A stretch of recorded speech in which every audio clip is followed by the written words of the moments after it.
morning, students. In the last class, we discussed about a two-stage switch.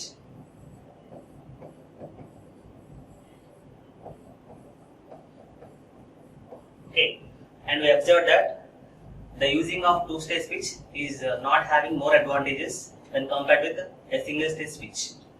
Only the advantage of using a two-stage switch is you can have more number of alternate paths. Apart from that, we didn't observe many of the advantages of two-stage switch. Now, in this class, we will discuss about a three-stage switch. Okay, and also we discuss that if you increase the number of switches or number of stages, you can able to improve the blocking performance as well as the number of cross points. Now, in this topic, we try to analyze whether how these cross points are reduced as well as the blocking properties improved. Okay. Now, here I am taking an example of implementing an N cross S switch with the help of three stages. Okay. If you see the diagram, so this is the structure of a three-stage N cross N switch. Okay. So in the first stage, the N inlets are here. I am having N inlets and N outlets, right? N outlets. The N inlets are divided into R modules. Each is having P inlets. Similarly, you can divide the N outlets into again R modules, and each is having P outlets. Okay. From the theorem what we discussed earlier, for every outlet there must be a corresponding inlet in the next stage. So from that, here I am using S modules, okay, in the second stage, which is having, I am using R modules in the second stage. Therefore, how many number of inlets are there here? Okay, so it should contain some S outlets. Therefore, what must be the size of these stages means, for first stage, that the size is P cross S, right? Because P inlets are there and each module should contain S outlets. Therefore, you can able to accommodate S modules. Okay, each outlet is connected to S different modules. Similarly, what is size of this outlet or third stage means, again it is S into P. Okay. And again, what about the size of this intermediate stage means, each module should contain R inlets and R outlets. Therefore, the size of the second stage is R into R. Here, stage 1 is PS switching matrix, stage 2 is R into R. So this is depends upon the our alternative paths, and this is again S into P switching matrix. Okay. Now I would like to find out what is the switching capacity as well as what is the number of cross points required to establish this three-stage switch. Okay. So what is the number of switching elements you have here in the first stage? How many are there? So this is the number of inlets is how much here? P into S into R is going to give the number of cross points in this stage. Okay. And what about the number of cross points in this stage? This is nothing but S into R square. What about number of cross points in third stage? Again it is S into P into R. Therefore, what is the total number of cross points in this system? It is summation of the cross points in the three stages, right? So that is all. This is the number of cross points in first stage, second stage, and third stage. Okay. Now we try to simplify it and write down the terms in terms of the inlets and outlets. Here we can see N is the number of inlets as well as N is the number of outlets. Okay. How to get the value of N? The number of inlets is how much? Because you are dividing the inlets into R modules contains P inlets each. Therefore, you can write N as P into R.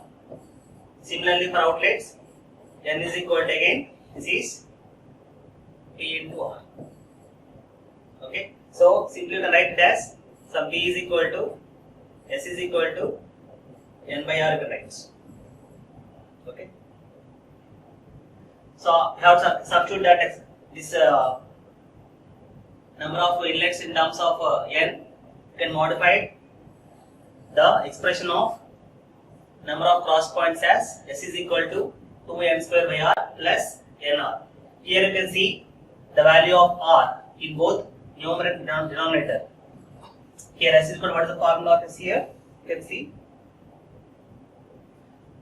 S is equal to 2N square by R plus NR.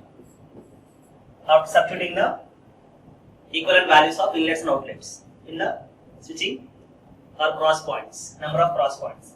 So here I am seeing R value in both numerator and denominator. That means you can find an optimum value of R for having less number of cross points. So how to find the optimum value of R means we know that whenever you want to find optimum value, you do differentiation. That is, some function f is there. It's a function of some variable x. In that case, my objective is to find out for what value of x this function f is minimum. How to find out? We can do differentiation, right? So df by dx and equate it to 0. Okay. Then I am going to get some value of x. That value of x is going to give a value. Whether it is minimum or maximum, how to find it out? So again differentiate. Second time, d square f by ds square. If this value is positive, that indicates it is having x minimum. If this differentiation is negative, that indicates x is having maximum value. Clear? This is the procedure we follow already in the previous classes or in the previous subjects for finding a maximum or minimum for a given function. Clear? So first do differentiation and equate to 0. We will get a value of some x. That x is going to give either a maximum or minimum. How to say whether it is maximum or minimum is again do second time differentiation. If the differentiation gives a negative value, that indicates that x is going to give a minimum value, maximum value. If it is positive, that indicates it is going to give a minimum value. Apply the same procedure here also to find out the optimum value of R. Okay, first differentiate this with respect to R. So what will you get? So S is equal to, what's the formula? S is equal to 2n square by R. S is equal to 2n square by R plus NR. Right? S is equal to 2n square by R plus NR. So first differentiate with respect to R. ds by dr is going to give how much? Minus 2n square by r square plus n. Now we equate this to 0. So what will get? N is equal to 2n square by r. So what will get?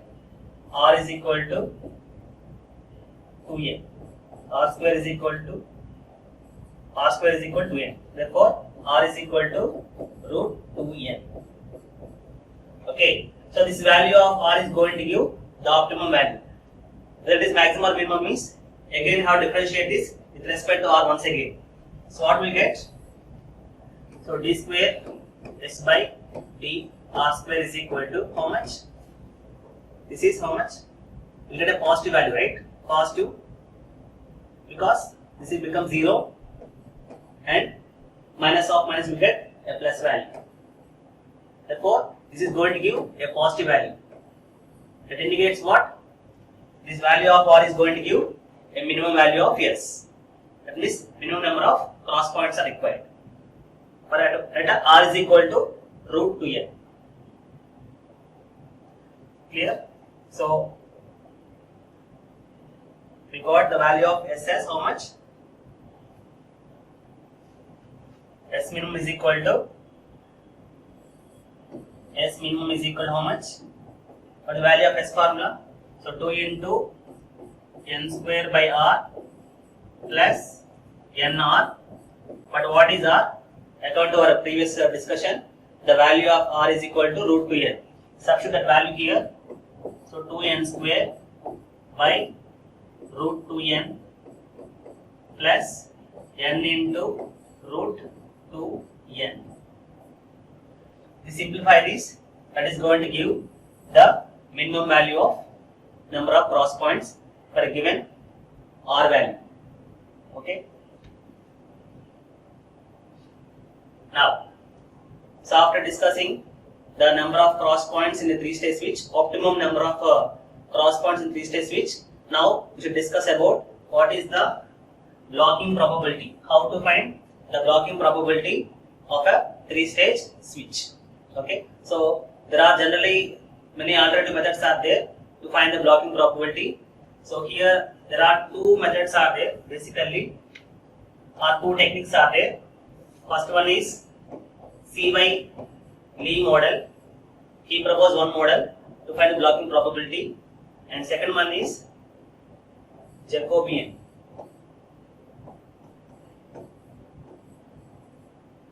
So two models are there to find out the blocking probability of multi-stage switches. So out of these, generally we prefer CY Lee model to find the blocking probability. So according to CY Lee model, we are going to model, okay, a Lie graph. So this is called as a Lie graph. In this, how to draw this Lie graph means we have to replace the stages with circles and links with the lines, nothing but interlinks, stage interlinks. So these are the links, interstage links are replaced with the lines, okay, and the stages with the circles. Okay, so here to find out the blocking probability, we have to divide the graph into two things, two sections. One is the serial paths, another one is the parallel paths. Okay, so this is called a serial path, right? This is called a serial path, and these are called as parallel paths. So in both the cases, you have to find out the blocking probability to find the total blocking probability of the 3-stage switch. So here you can say that you can take one notation here, beta. What is beta here? Beta is the probability that a link is busy. So this is one link and this is second link. If you assume you're taking one serial path, in that this is called as first link and this is called as second link, right?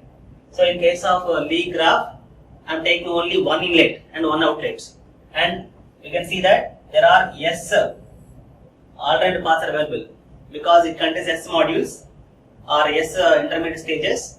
Therefore, from a given inlet to the outlet, we can have S alternate paths. Okay, out of S alternate paths, take one path. So to establish one path, it requires two links. Okay, according to the definition here, they are taking that beta is called as probability that a link is busy. How to find a probability link is free means you can take it as beta prime is equal to 1 minus beta.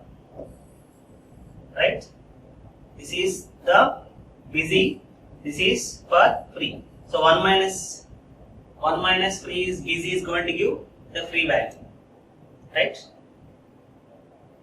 Okay. So here is an example how to divide the graph into two parts. One in terms of serials path, other is in terms of parallel paths. So in case of serial paths, this is link 1. In example, they are explaining that to establish one connection, it requires some n links. But in our case, only 2 links are sufficient. Whereas in case of parallel blocks, we are going to take only 2 nodes. In between 2 nodes, how many paths are available? Okay. So here, for serial path, how to find out the blocking probability? So we said that the link is established. That means when both are free. When both the links are free, then only you can say that. In the previous example, there are only two links are there. According to that, I am explaining. Or here, in this explanation, they have taken some J links are available. Okay. So how to find the blocking probability? Blocking probability is what? Nothing but they are called as busy lines. How to get busy lines? 1 minus free lines is going to give busy lines. Therefore, 1 minus beta into S. This is power S. This S indicates what? This is for serial path. Blocking probability for a serial path. If both the links are free, then only we can say that the serial path is free. Otherwise, it comes under blocking. If one is busy, then the connection is not possible. Right? If both are free, then one can say that it is free. The link is the serial path is free. Okay. Similarly, for parallel paths, how to take beta p means beta power s. Now we take analysis here. Let us assume that alpha denotes the probability that an inlet at the first stage is busy. Okay. Now how to find the probability that what is beta? Beta is for busy. Beta is equal to what? Alpha p by s. Okay. Now let us assume k is equal to s by p. Therefore it becomes alpha by k. Therefore, in the example I am taking that there are s parallel paths are available. Okay. Now, if I try to find out blocking probability here. So what is P? B. PB is equal to, okay, 1 minus beta prime of S. Right? What is beta prime already? Beta prime is 1 minus of 1 minus beta. It is J. Beta, so I was getting that beta J. So that is J into S, power S.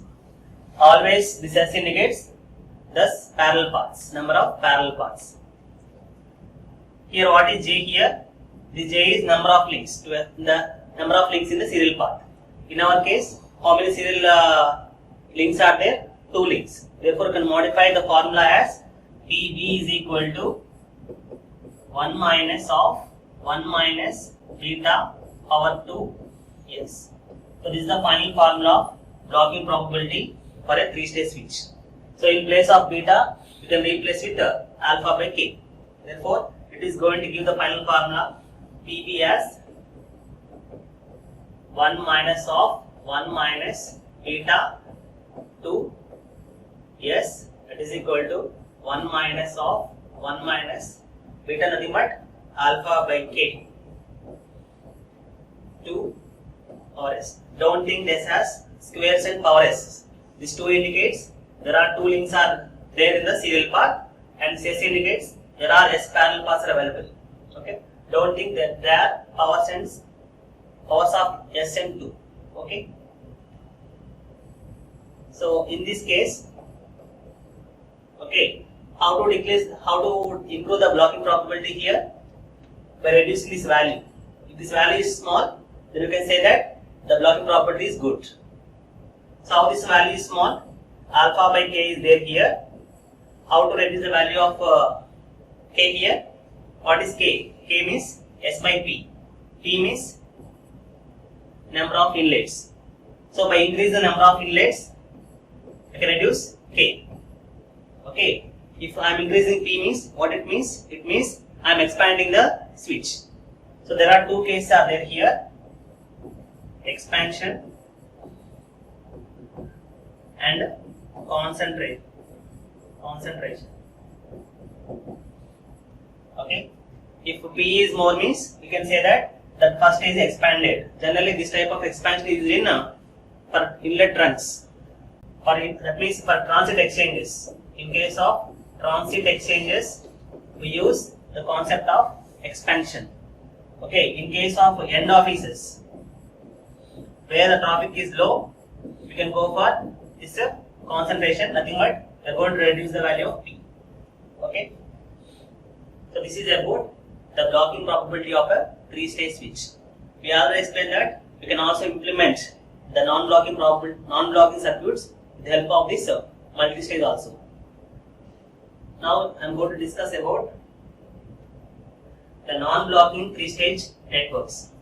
So according to Claus, according to his research, he observed that with the help of this multi-stage switching also, the non-blocking networks are possible. Generally we know that a single stage network with the n inlets and n outlets which is fully connected is an example for non-blocking network, right?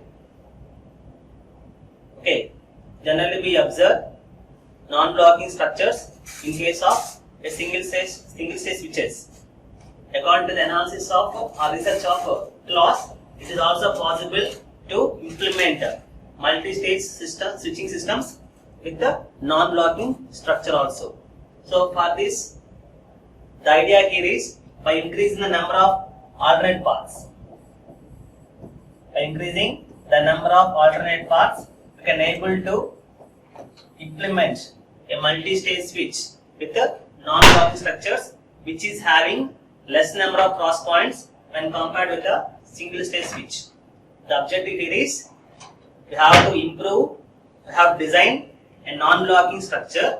Along with that, we should also reduce the number of cross points when compared with the single stage switch. Now we will see how to analyze this. So we have to follow this. The worst case situation for blocking may occurs for 3-stage switches given in this diagram. So this diagram explains these 4 conditions. What are the conditions here? Here P inlets are there. Out of P inlets, P minus 1 inlets are busy. Okay, and out of which it is having P minus 1 and outlets are busy. So according to the previous explanation, they are giving some condition that these P minus 1 in outlets are connected to different intermediate stages.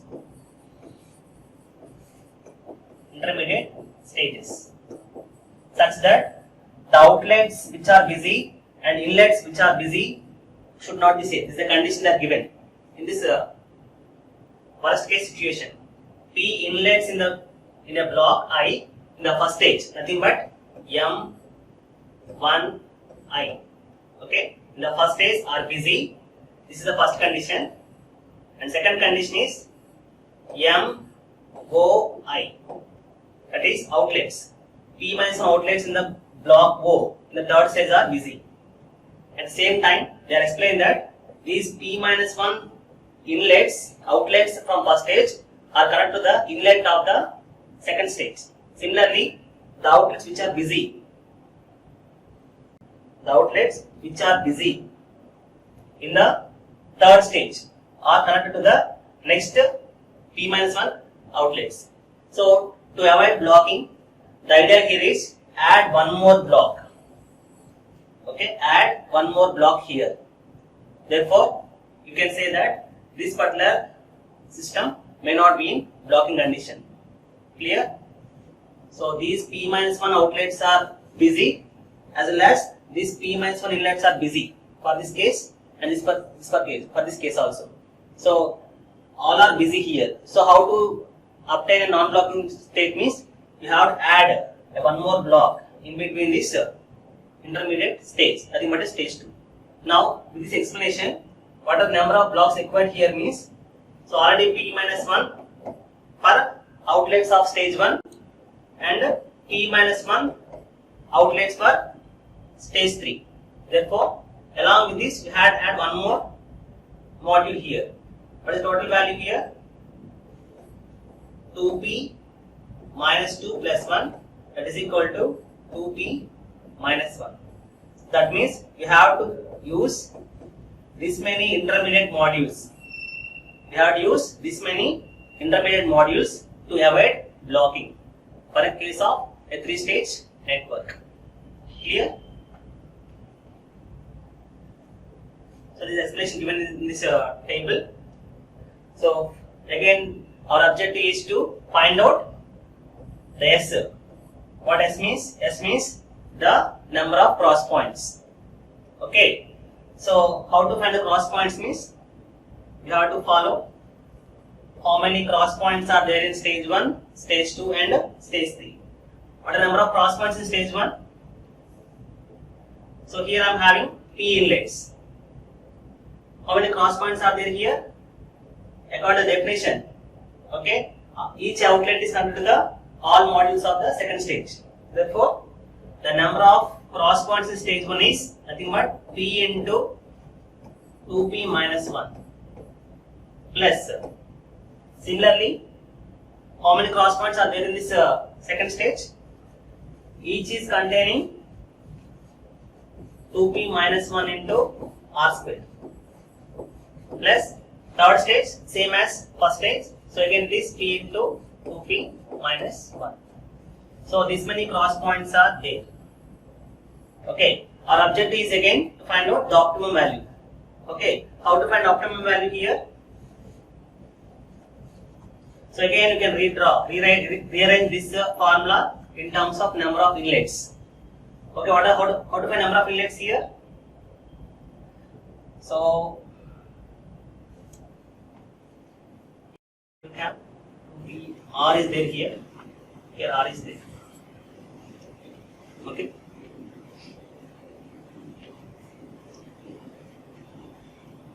So after substituting the values of these cross points in terms of n, you can obtain a formula like this. S is equal to 4n square minus 2nr by r plus 2nr minus r square. So from this, our objective is to find for what value of r we get optimum value of cross points. How to find this? Use the same methodology we applied earlier. Find out ds by dr and equate this to 0. Okay, and find the value of r. That value of r is going to give the optimum value. That is maximum or minimum means again do the second order differentiation for this. If it is positive, it is going that value of r is going to give minimum value. If that is negative, it is that value of r is going to give the maximum value.